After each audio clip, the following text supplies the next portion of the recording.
Hi everyone, welcome to the YouTube channel. This week we're doing something different, which I've never done before, and that is an interview with the lovely Dr. Tessa Stark. So just a brief intro on who we're talking to today.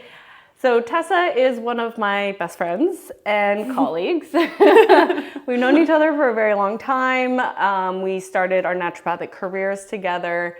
Both in Vancouver, and yeah, we've both been practicing close to 5 years now. Yeah. And our interests have varied. We've kind of gone two different directions. And Tessa, you have really focused a lot of your career on longevity, anti-aging, whatever you want to call it. So that's what we're going to focus on today. It's what she has in her wheelhouse of expertise.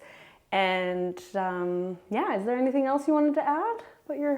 No, we also became study buddies. I think like week 1. Yeah, I want to say pretty early. Definitely. Yeah. By the first set of finals, we were hunkering down in your old apartment. And stuff. Good times. A lot of chocolate. Yeah, do as we say, not as we do. We ate a lot of cookies. Got by. It was good times. Yeah. Okay, so within the realm of longevity, I know that can mean a lot of different things. So when you put yourself out there into the world as a longevity expert, like what kind of people are you attracting? Like what are the kind of people you see coming in your door asking for guidance in this area? Yeah, so I would say I see a lot of patients coming in that are in their, I would say 40s, 50s, kind of at that stage in life where their careers are on track. They've had their kids for the most part. Their kids are maybe teenagers at this point. And they're just starting to focus on themselves again. And, you know, a lot of them are listening to Andrew Huberman on the way to work or Peter Attia. And, you know, these podcasts are so huge right now that, you know, they're starting to, the light bulb goes off in their head like, oh, you know, I actually haven't really focused on myself or on my health, you know, until at this point. So kind of coming to me as almost like a reset of, okay, I'm ready to focus on myself. I want to feel amazing into the next few decades of my life. And basically I attract people that really want to feel, look, and perform their best and are really coming to me to optimize. And so I have a lot of fun with these kind of patients because they're quite motivated to just sort of run on full cylinders, all cylinders. I don't know what the term is. Full tilt? Full tilt. Yeah, they just want to feel, look, and perform their best. And that's the type of patients that I tend to attract into my practice, which is awesome. And it's kind of, I attract, I guess, people into my practice that are a lot like me. So, I mean, from the beginning, even before starting naturopathic med school, I did a physiology pharmacology degree, and I always was really just fascinated with how the body worked and the complexities of it and the nuances of it. And I always knew I wanted to be in the health field in some way.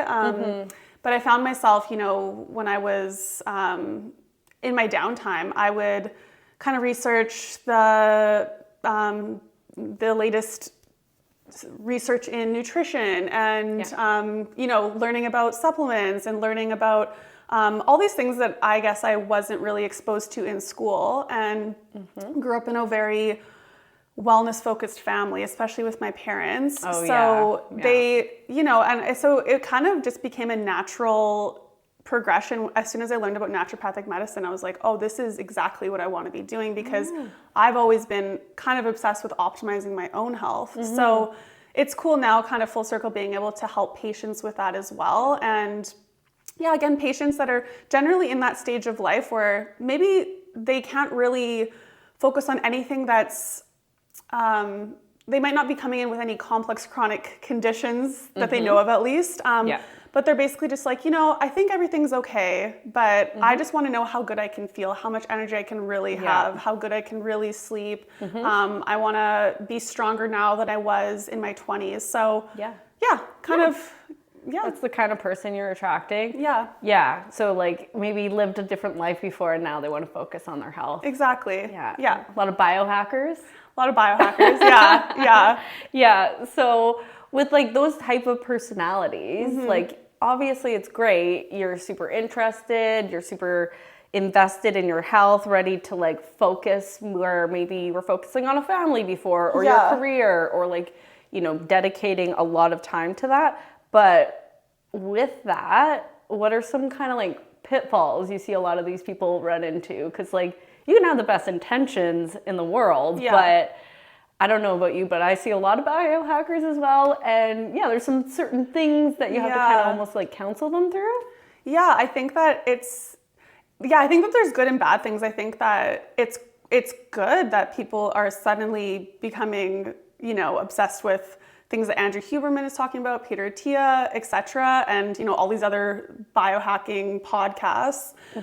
So it's cool that people are thinking about their health as like a new obsession or hobby of theirs. But I think it gets a little bit trendy in a lot of ways, where, you know, patients will come in for their first appointment and they're on, you know, like all these different supplements, some of them that, you know, are just I've never even heard of, just because someone mentioned on a podcast, or like they've listened to all these advertisements about it by now. So you see all these people coming in on all these different like trendy supplements, but a lot of them aren't even doing the basics. You know, they're trying to like hack their way out of a good sleep by sleeping like 4 hours a night, but taking 10 different supplements to optimize that 4 hours of sleep. And then, you know, they're still eating like processed foods, or they're not strength training, or they're not managing their stress. There's all these foundational things that they're not actually paying attention to. Right. And I think another pitfall of it is that it's really just not personalized to anybody, you know, like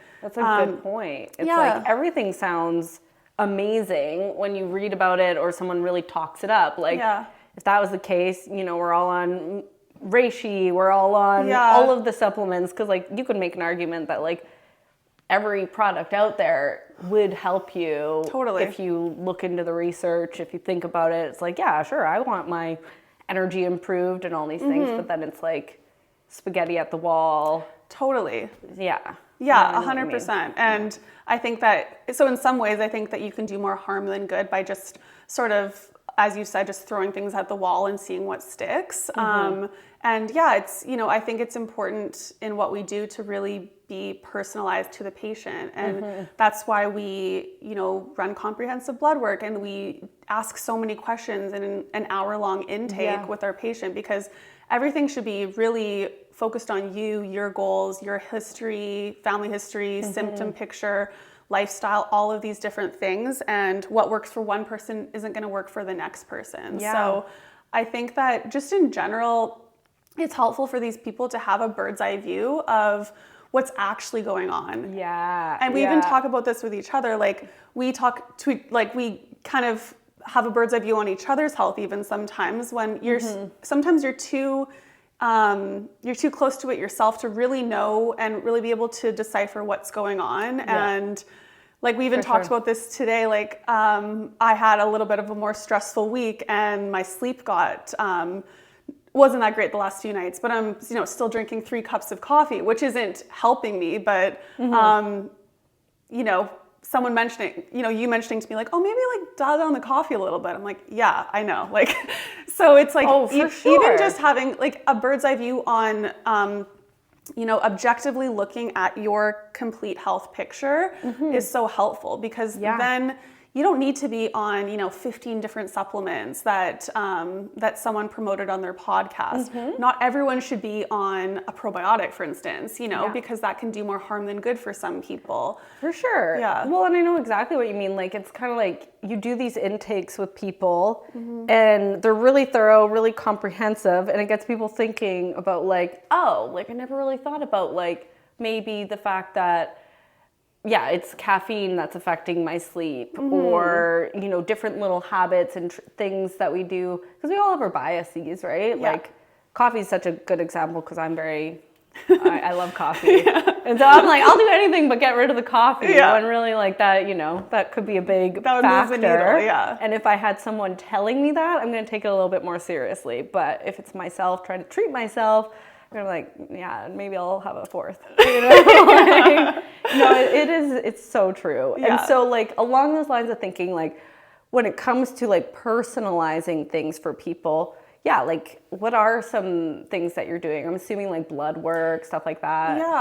Yeah. I think there's so many things that we can do with people, and so many tools we have at our fingertips, which is really nice. But definitely comprehensive blood work is a big one. And it's funny, and I'm sure that you would have the same experience, the amount of, let's say, like mid 50-year-old patients that haven't actually had any blood work in over 10 years. Yeah. Or much less, like, definitely not comprehensive blood work.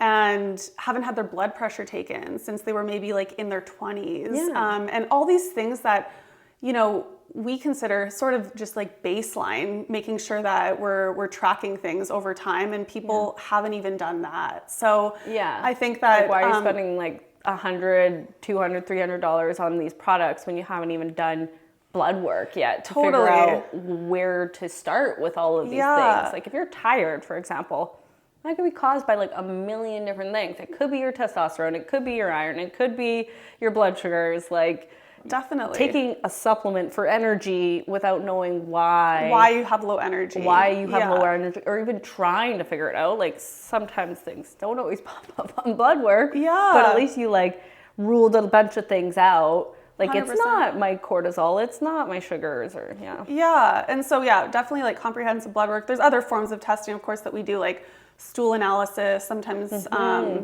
we test things in the urine. It really just depends on the patient, right? But having data is so important, because I find that if you're not testing, you're just guessing a lot of the time.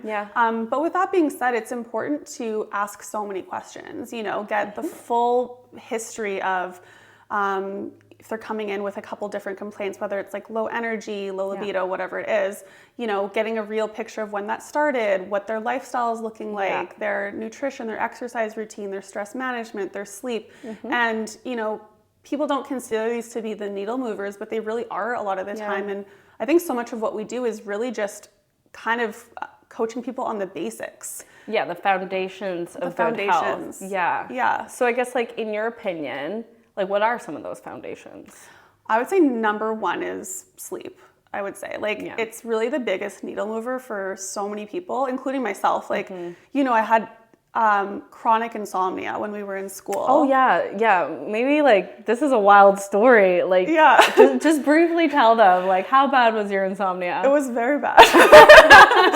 So we were in first year, and so very, very stressed. And basically we were doing, I would say, like at least one quiz a day or something like that. The style of the program was very intense. It was super intense, where we were getting basically tested multiple times a week, and every single night it was, we were studying for, let's say, like 4 hours a night or whatever it was, and then you'd get up in the morning and study in the morning for the quizzes that day.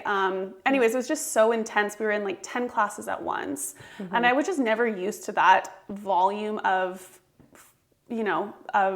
things that we needed to learn. But anyways, my stress just got out of control, and I was so highly stressed that I just, I had never had insomnia up to this point, but I just started to have harder and harder times falling asleep.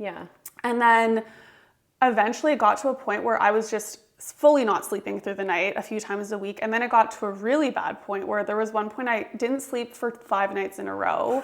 And That's so crazy. And it was like, I actually felt like I wasn't human anymore. I remember coming to school, and I think, like, I don't know if I was talking to you or someone else in the kitchen, but I was just like outside of our classroom, but we were about to go into write a quiz, and I just couldn't even form words. I was like, my brain feels like a bowling ball, and there's nothing in there. Like, I just felt so powerless against this insomnia, and I would try so hard to sleep at night. I would throw everything, I would throw every supplement at my insomnia. I was at the point where I was like, I just need to go on sleep medication, because this is just not good. And then I ended up going to a counseling appointment, and the counselor just asked, like, how are you doing? And I just burst into tears, and I hadn't cried probably 6 months or something like that. And I remember going home that night and having the first sleep of that week. And the first like time I woke up the next morning feeling actually semi-recovered. Yeah. And I think it just dawned on me like, okay, there's so many things besides like, it's not like sleep is a supplement deficiency, you know? It's like we have to really focus on what is causing my stress to be so high, you know, like what in my lifestyle am I doing to contribute to this insomnia? And, you know, it's even to this day, I got my insomnia under control by doing so many different things. Everything from just like going to counseling to manage my stress to, you know, doing a little bit more exercise because that was helping with my stress to all these other things. But it was cool because I just learned how many different things feed into one symptom, right? Yeah. So like the physical, the mental, the emotional, and you know, even when I went through that in that first year, I think I gained like 20 pounds just because my cortisol was so high. And so everything is so connected, right? Once I actually got good point. Once I actually got a handle on my stress and finding ways that I like personally work for me for stress management, getting my cortisol under control. You know, I finally was able to lose the weight that I couldn't lose. And I was finally able to have better sleeps and better mental clarity. And it's still a work in progress. There's still, you know, there's still weeks where I will have not as good sleeps, but my insomnia is I would say I don't have insomnia like I did in the past. But I think when you experience things for yourself, you realize how important it is to really go down those rabbit holes with patients. Well, yeah, it makes you a great doctor for people with sleep issues. You've been through it. You know that it's not as simple as like, here's my miracle supplement that I've recommended to you. Yeah. It's like, no, good sleep requires good habits on top of maybe a couple supplements to push the needle when, you know, stress is really high. You can do something to like help mitigate that. But like nothing is going to change if you don't change your habits. If you don't manage your stress. Like what are you doing before bed? Like are you studying right until bedtime and expecting to fall asleep? Exactly. Like, I'm just thinking about how I'm going to fail my quiz and how is that like not super stressful and why would I fall asleep after that? Exactly. So I think that but going back to like that's definitely like number one foundation, and I feel like it's so much more common than people think. Just having issues with sleep, whether it's falling asleep, staying asleep. I even find a big one for a lot of my patients is they don't actually have insomnia. They just don't give themselves enough hours to sleep. We were talking about this earlier, and it's so true. It's like, no, I don't have sleep issues. And I was like, well, then why are you only sleeping 5 hours a night?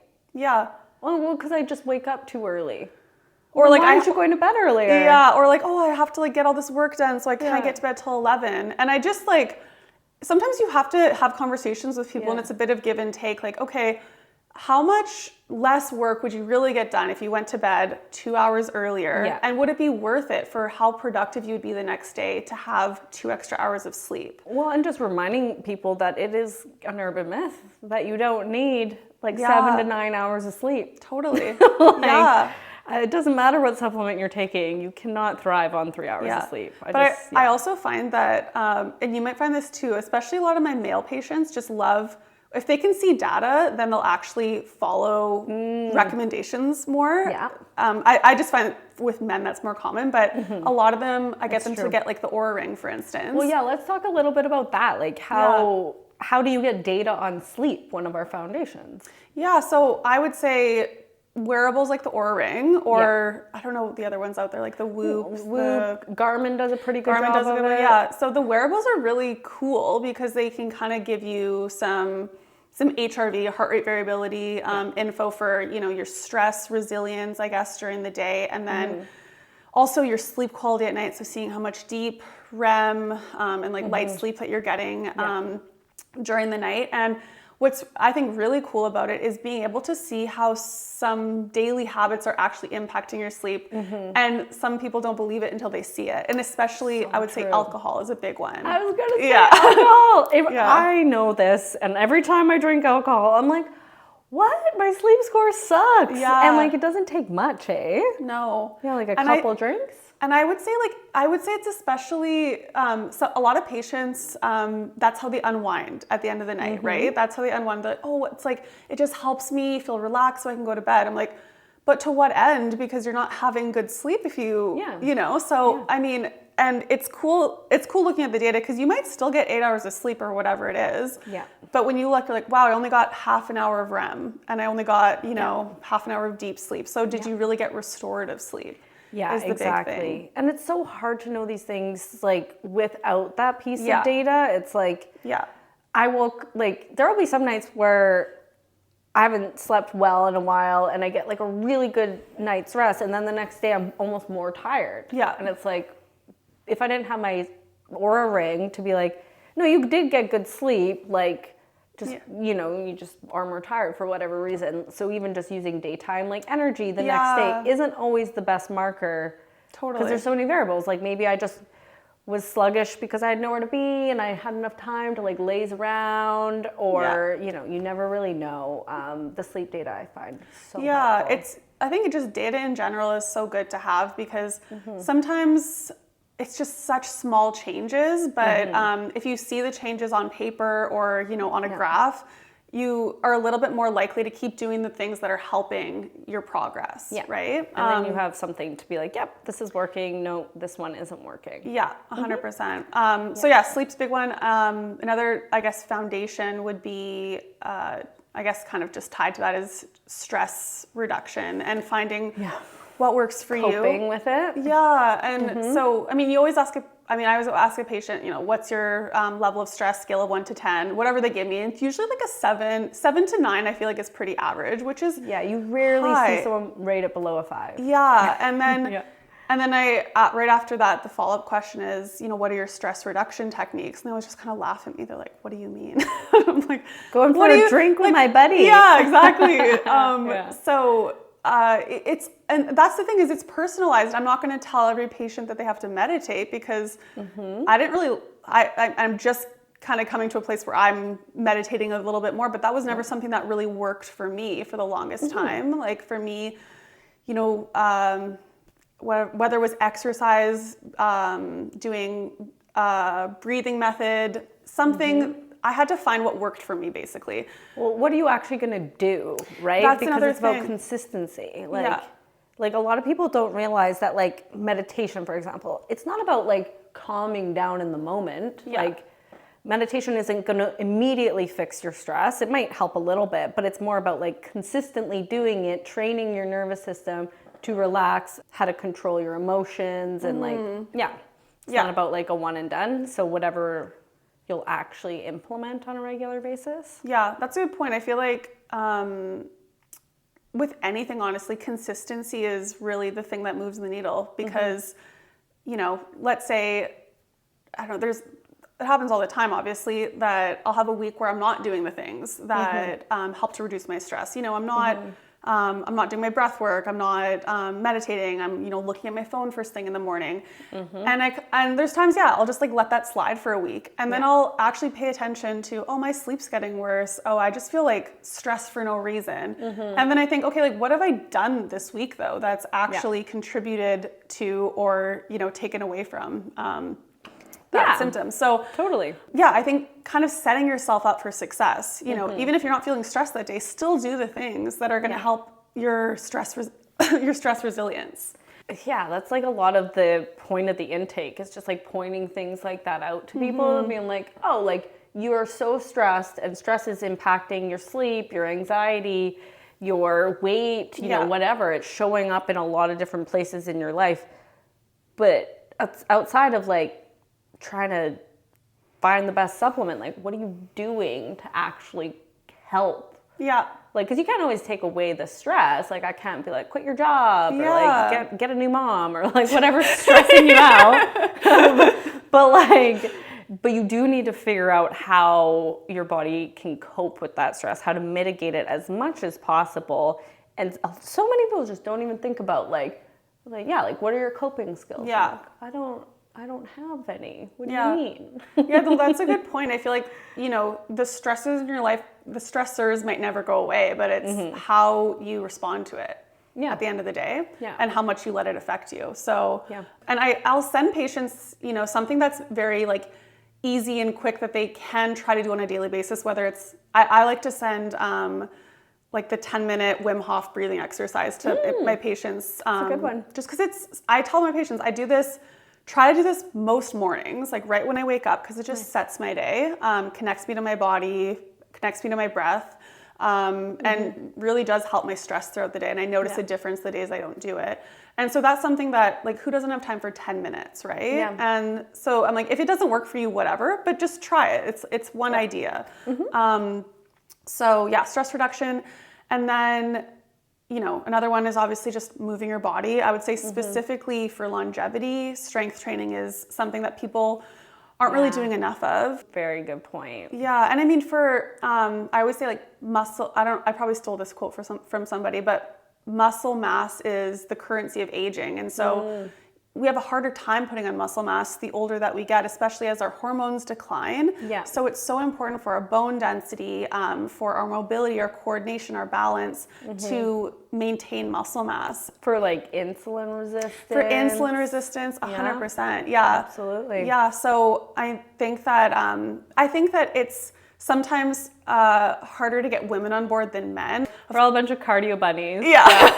What I tell a lot of women is that, you're not going to get super bulky, and like, don't be scared. That's a very good point. Yeah. Like, everyone's worried about being that, like, well, not everyone, but yeah. a lot I hear of that women. a lot. Yeah. And so, I mean, strength training is, and just lifting heavy is one of the best things that you can do for your body as you age. And as you said, like, even from an insulin resistance perspective, the more muscle you have, that's basically like a vacuum for the glucose. So yeah, and I find like it's also depending on where your nervous system's at, it's one of the easier things to do as far as like the negative consequences of exercise. 100%. Because like you also, especially in like that demographic of people, you'll get the other end of the spectrum where people are over exercising and burning themselves out. And like, what are some conversations you have with like that person? Not like, oh, I'm a couch potato and now I want to exercise, but almost like the other side where it's like, have you looked at how you're exercising and maybe that's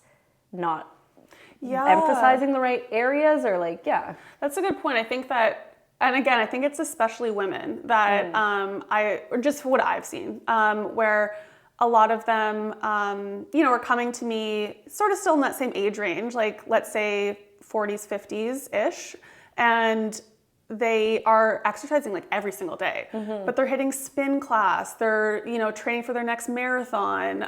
They're doing marathoners. They're doing like hours of cardio and really zero strength training. And what that's actually doing is it's just jacking up your cortisol.